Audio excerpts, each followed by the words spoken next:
5 centimeters per second is one of the most inspiring, realistic films I've seen as a very casual anime watcher.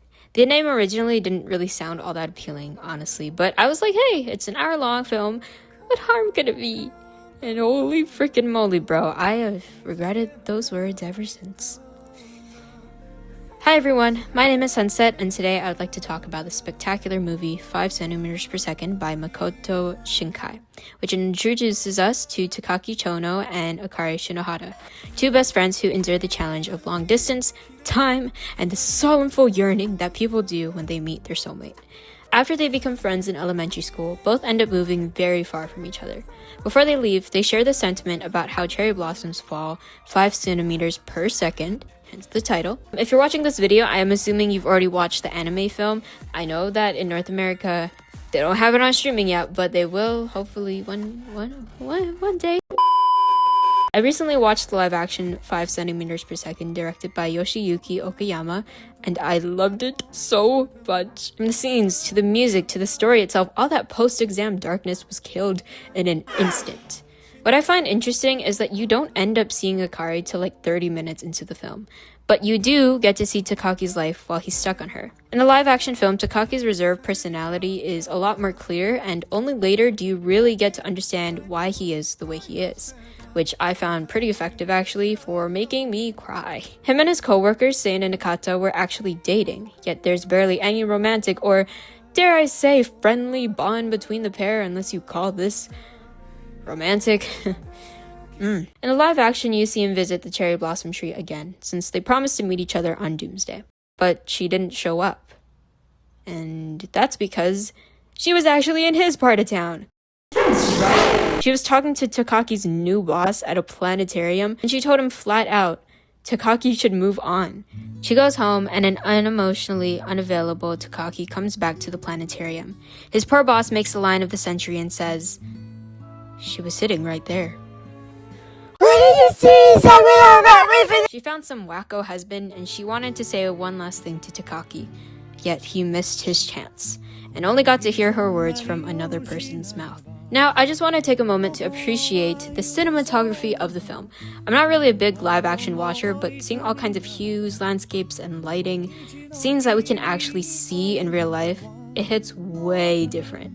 And those kinds of little details are what make movies like these so impactful. From panning away from Akari and Takaki's kiss to show people that, hey, this is an intimate moment between the two, all the way to incorporating more nerdy astronomy to build the bond between these characters.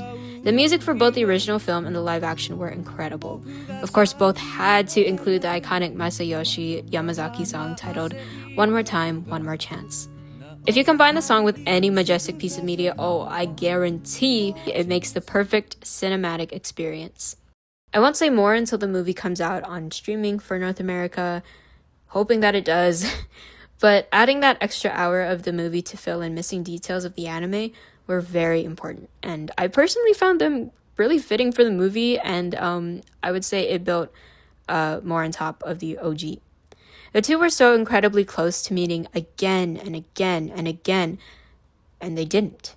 And I'm not usually the one to say that everything happens for a reason, but it was a sign for both of them, especially Takaki, that they had to move forward.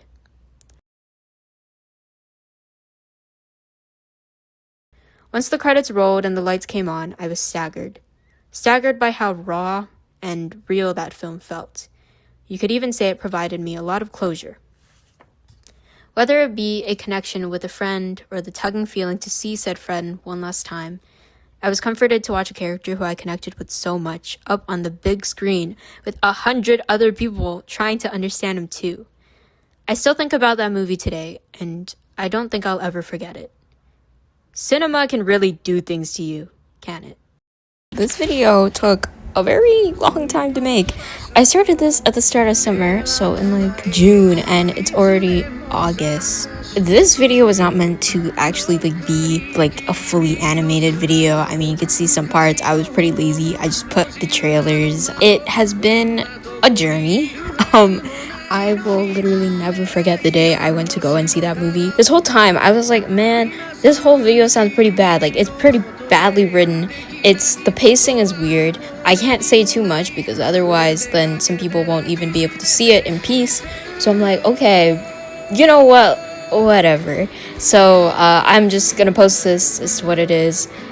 Who knows what'll happen, but anyways, thank you all so much for watching, and I will see you guys in the next video.